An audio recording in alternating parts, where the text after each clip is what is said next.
අපි ඊළඟට විභවමානයේ භාවිතයෙන් කෝෂයක අභ්‍යන්තර ප්‍රතිරෝධය හෙවීම කියන ප්‍රැක්ටිකල් එක කරමු. මේක 34 නේ. 34 ප්‍රැක්ටිකල් එක පරීක්ෂණාංක 34. හරි. එතකොට ඉස්සල් එක වගේමයි සර්කිට් එක බලන්න.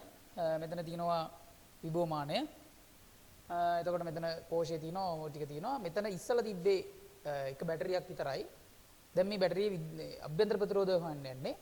එතකොට මතක තියාගන්න නිකම්ම අපි මේ යට කොටස නැතුව නෙවෙයි දැන් මේකට යට කොටසක් ඇඩ් කරලා තියෙන්නේ. මෙහෙම විචල්්‍ය ප්‍රතිරෝධයක් දාලා, අහම් ප්‍රතිරෝධයක් දාලා, මෙතන යතුරක් දාලා මේ විදිහට අලුත් කැල්ලක් හදලායි මෙහෙම සර්කිට් එක ඉස්සලා වගේ එකටම පොඩි ඇඩ් එකක් ඇවිල්ලා තියෙනවා. මෙතනින් කැල්ලක් ඇවිල්ලා තියෙනවා. හරි?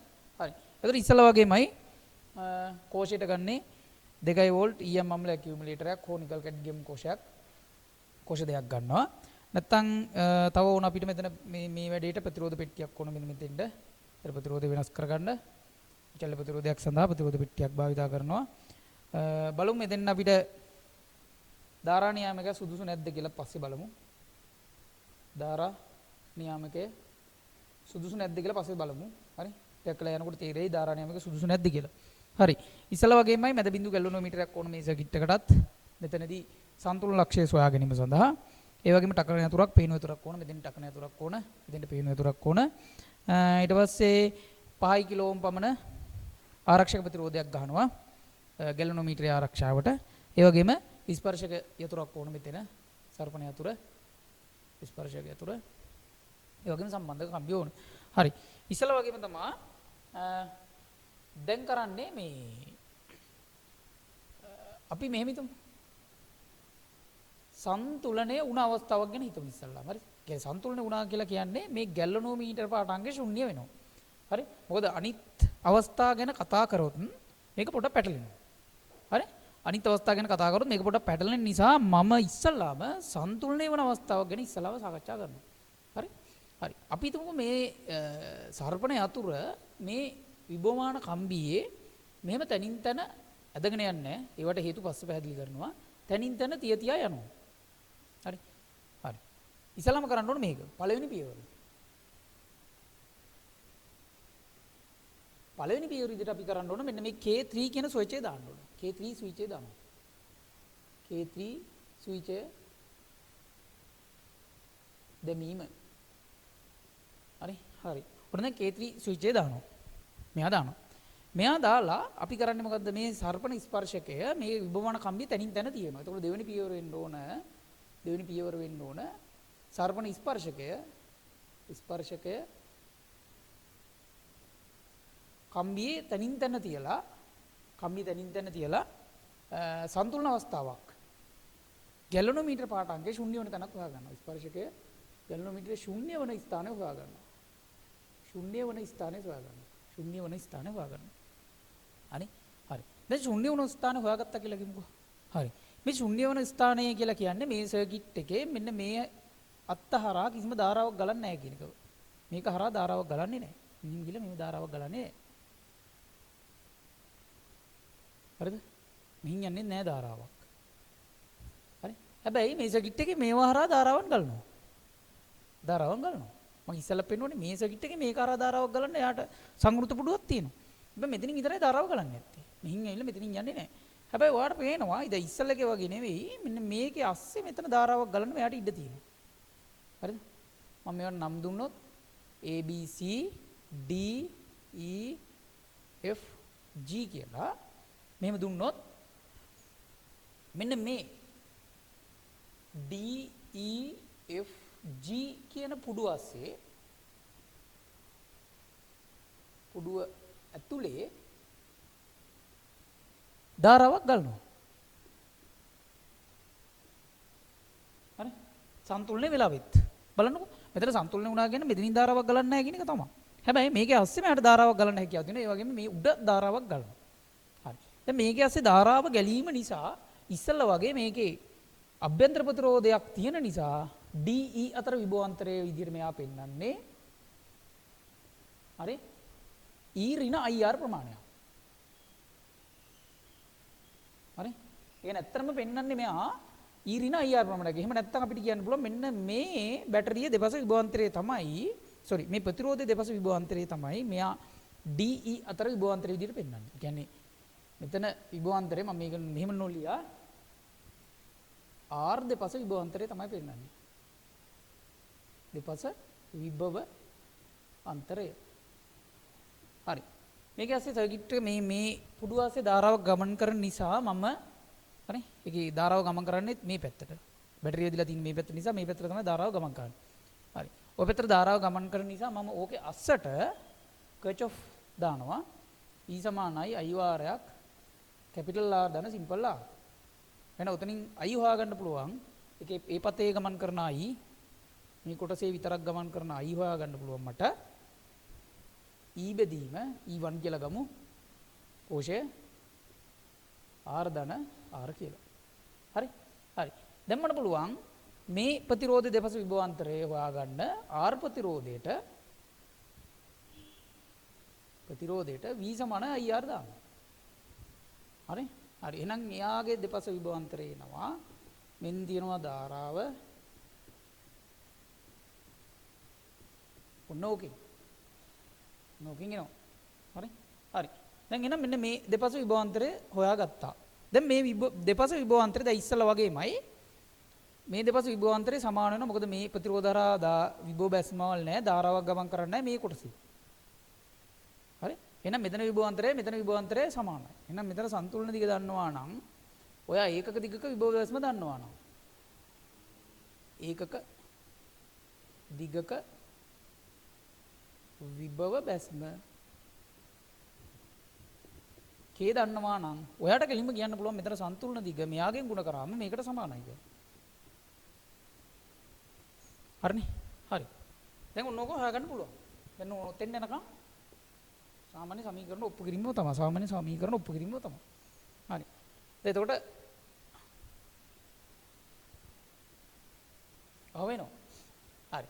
දැන් මේක එකපාර අපි ආදේශ කරලා ගන්න බෑ. මොකද මේ K දන්නේ නැහැ. හරිද? K හොයාගන්න ක්‍රමයක් තිබ්බනම් එකපාර ආදේශ කරලා ගන්න පුළුවන්. එතකොට මේ K නොදන්න හින්දා අපි යනවා මේක ප්‍රස්ථාරික ක්‍රමයකට. හරි? ප්‍රස්ථාරික ක්‍රමයකට යන්න ඕනේ. ප්‍රස්ථාරික ක්‍රමයකට යනකොට හොඳට මතක තියාගන්න අපි කරන්නේ මෙන්න මේ වගේ දෙයක්. මේ R වෙනස් කරනවා. ඒ කියන්නේ R කියන්නේ ස්වායක්ත විශාලි විදියට ගන්නවා. R වෙනස් කරමින් හරි? කරමින් L මනිනවා. හරි. දැන් ඔයා හිතන්න එපා R කියන්නේ ස්වායක්ත විචල්‍ය L කියන්නේ පරායත්ත විචල්‍ය කියලා. හරිද? ඒක R වෙනස් කරමින් L තමයි මනින්නේ. හැබැයි ඔයා මේකේ මොකද්ද ප්‍රස්ථාරය අඳින්නේ මෙම R සහ R වෙනස් කර කර L මනිනවා. හැබැයි ඔයා ප්‍රස්ථාරය අඳින්නේ මෙන්න මේකට අනුව. හරි? R වෙනස් කරා එකයට R හොයලා මෙතනින් දාගත්තා. L මෙන්න එකයට L වල අගේ දාගත්තා. එහෙනම් දැන් ඔයාගේ x කණ්ණාංකය වෙන්නේ මේක, y කණ්ණාංකය වෙන්නේ මේක. x එවුව y. ඒකට දාලා y. හරි? හරි. දැන් ඔකට දාලව ඔයා මොකද කරන්නේ? ප්‍රස්ථාරය අඳින්නයි යන්නේ. හරි? ඔකට දාලා ප්‍රස්ථාරය අඳින්න. දැන් මම මොකද කරන්නේ? මේක එහා මෙහා කරලා මේ එකයට r x අක්ෂයේ විදිහටත් මෙයා x අක්ෂයේ විදිහටත් එකයට l y අක්ෂයේ විදිහටත් වෙන විදිහට මේ සමීකරණය හදා ගන්න ඕන. හරි. හොඳම විදිය මම මෙතන එකයට l එකපා l දකින්න ඉන්න මේ L කියන එක්කෙනා මෙහාට ඇදලා ඉතුරු ටික ඔක්කොම එහා පැත්තට දාන්න. මොනවද තියෙන්නේ? කැට L. ඉතුරු ටික ඔක්කොම එහා පැත්තට දැම්මම මෙන්න මෙහෙම එන්නේ. ඉමීට අධ්‍යයනය කරලා බලන්න. ඔයාගේ මතකේ තියාගන්න ඕන හොඳම දේ මේ ප්‍රැක්ටිකල් එකේ එකයට L සහ එකයට R අතර යදින්නේ. හරි? ඒක පටලවා ගන්න එපා. ඔයා R සමග ඇන්දොත් වැඩක් නැහැ. ලකුණු හම්බෙන්නේ නැහැ. හරි? හරි. එහෙනම් K වාරයක් R ධන R මේක මෙහෙට ගියා. බෙදීම E1 R කියලා එනවා. හරිනේ? E1 R එකයට L සමානයි K වාරයක් R ධන R බෙදීම E1 R. හරි. දැන් එකයට L ඔහොම ඉන්නවා. හරි? මේක අස්ස පොඩ්ඩක් සුළු කරමු. K වාරයක් R E1 R කියලා එනවා. ධන තව K අකුරෙන් ආයෙ මෙයාවත් ගුණ වෙමු. E1 R කියලා එනවා. හරි? මෙතන R ට මෙතන R කපලා යනවා. එතකොට එකයට L සමානයි. හරි මෙතන එකයට R ඉන්නේ. ඒ පදේ මම ඉස්සරහින් ලියා ගන්නවා. KR බෙදීම E1 කියලා. පිටක් එකයට R කියලා. පොඩක් වින් කරලා ලියාගත්තා. හරි? මේ දෙන්න දැන් පැහැදිලිව පේන්න ගත්තා. දැන් මෙතන තව එක්කෙනෙක් ඉතුරුයි. එයාවත් අපි මේ හරින් ලියමු. ඔන්න ඔහොම. හරි? හරි. දැන් අපේ ප්‍රස්ථාරය ඇවිල්ලා තියෙනවා OI සමානයි mx ධන c ආකාරයට හැදිලා ඉන්නවා. හරි? OI සමානයි mx ධන c ආකාරයට හැදිලා ඉන්නවා. හරි? හරි. දැන් පුළුවන් ප්‍රස්ථාරය අඳින්න. ප්‍රස්ථාරය ඔයා ඇඳාට පස්සේ ওই දත්ත වලට අනුව හරි? එකයට L තමයි මනින්නේ. එකයට R ඉදිරියේ. හරි? හරි. එතකොට මේව කරමු. එතනින් හරි එතනින් මම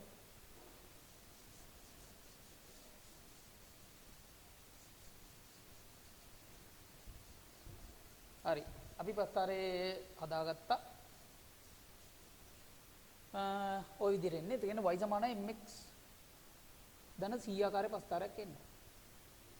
එකයට L ඉදිරියේ එකයට R ඉදිරියේ එකයට L තමයි අනින්නේ. ඒතර y සමානයි mx ධන c ආකාරයේ ප්‍රස්ථාරයක් කොහොම එනවා. හරි. ඍණාගයන් ගන්න එපා. මොකද ප්‍රතිරෝධ වලට ඍණාගයන් නැහැ නේ. මෙහෙම ඇඳලා තිබ්බොත් වැරදි ප්‍රස්ථාරය. ඒක තේරෙන්න බෑ. හරි. ඒතර ඔයා මෙතන අගයක් නිකන් චෙක් කරොත් ප්‍රතිරෝධ ඍණ දැන් ඉස්සල්ලා එකේ එහෙම වුණාට මේකේ මෙහෙම ඍණාගයන් ගන්න බෑ. මේ හොඳට මතක තියාගන්න මේ මෙහෙම අඳිනවා නම් පොඩ්ඩක් කල්පනා කරලා බලන්න මේ ඇඳිලා තියෙන්නේ ප්‍රතිරෝධ වල ඍණාගයන්. ප්‍රතිරෝධ වල ඍණාගයන් නැහැ.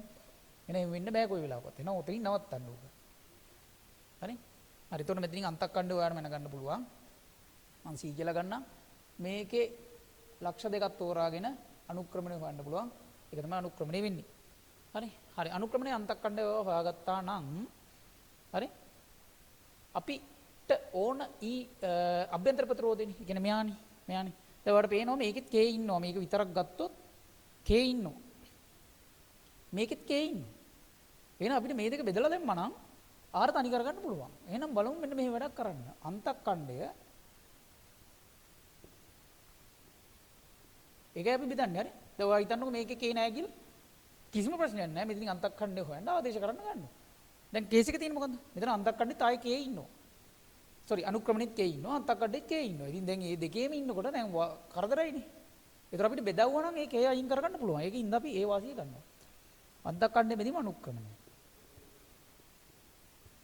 හරි? අන්තක්කණ්ඩෙ බෙදීම අනුක්‍රමණය. මොකද වෙන්නේ? KR බෙදීම E1 බෙදීම K බෙදීම E1 කියලා එනවා. මේ දෙන්න කපලා යනවා. R එනවනේ. හරි.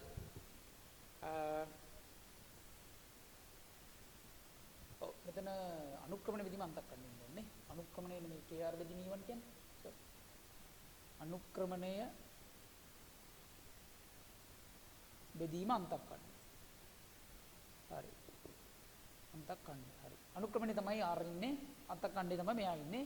ඒතර ඕකට කපලා ගියාම අපිට R ගන්න පුළුවන්. ඒතර ඕක තමයි ප්‍රැක්ටිකල් එක වෙන්නේ. ඒතර මේකේ වැදගත් කරුණු විදිහට දකින්නේ මෙන්න මෙයා. දැන් ප්‍රස්ථාරය දිහා බලන්න ඕන. මෙතන ප්‍රස්ථාරය දකින්නවා මේ එකයට R එක්කනේ අදින්නේ. එකයට R කියන්නේ මෙන්න මෙයා. මං කිව්වා මේ සාමාන්‍ය විචල්්‍ය ප්‍රතිරෝධ වර්ග දෙකක් තියෙනවා. කලින් වීඩියෝ එකේ මං කියලා දුන්නා විචල්්‍ය ප්‍රතිරෝධ වර්ග දෙකයි. එකක් ප්‍රතිරෝධ පෙට්ටිය අනිත් එක ධාරා නියාමකය. ආයි කියනවා විචල්්‍ය ප්‍රතිරෝධය කියලා මෙතන ලියන්න එපා. මොකද විචල්්‍ය ප්‍රතිරෝධ වර්ග දෙකක් තියෙනවා. එකක් ප්‍රතිරෝධ පෙට්ටිය එකක් ධාරා නියාමකය. සාමාන්‍යයෙන් හරියටම මෙතන තියෙන ප්‍රතිරෝධය කීයද කියලා දැනගන්න ඕන නම් කියන්නේ ප්‍රස්ථාරයේ මේකේ හරියටම දැනගන්න බෑ මෙතෙන් අදාළව ප්‍රතිරෝධය. එහෙමනම් අපි භාවිතා කරන්නේ ප්‍රතිරෝධ පෙට්ටිය. ඒකේ ප්‍රතිරෝධය කීයද කියලා ගහලා තියෙනවා. 10 න 10 20 න 20යි.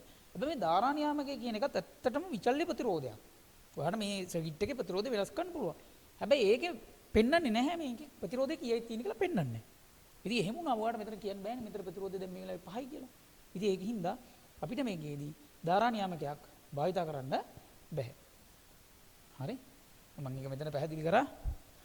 මතක තියාගන්න විචල්්‍ය ප්‍රතිරෝධයක් මෙතන භාවිතා කරනවා කියලා කියනවා නම් ඔයාට අනිවාර්යයෙන්ම එක්ක ධාරා නියාමකය දෙකම පාවිච්චි කරන්න පුළුවන් වෙලාවක විතරයි මේ දාන්න පුළුවන්. නැත්නම් අදාළව හරි? අදාළ කෙනාව ලියන්න ප්‍රතිරෝධ පෙට්ටිය කියලා. හරි? හරි. ඒතර ඔය ප්‍රැක්ටිකල් එකට අදාළව පරීක්ෂණය වෙන්නේ කොහොමයි? දත්තෝමරන් අවසානයේ අනුක්‍රමණ බෙදීමන්තක් කණ්ඩෙන් අභ්‍යන්තර ප්‍රතිරෝධ හොයන්න පුළුවන්. ඒතර මතක තියාගන්න මේකෙත් වැදගත් කරුණු ගොඩාක් තියෙනවා මේ.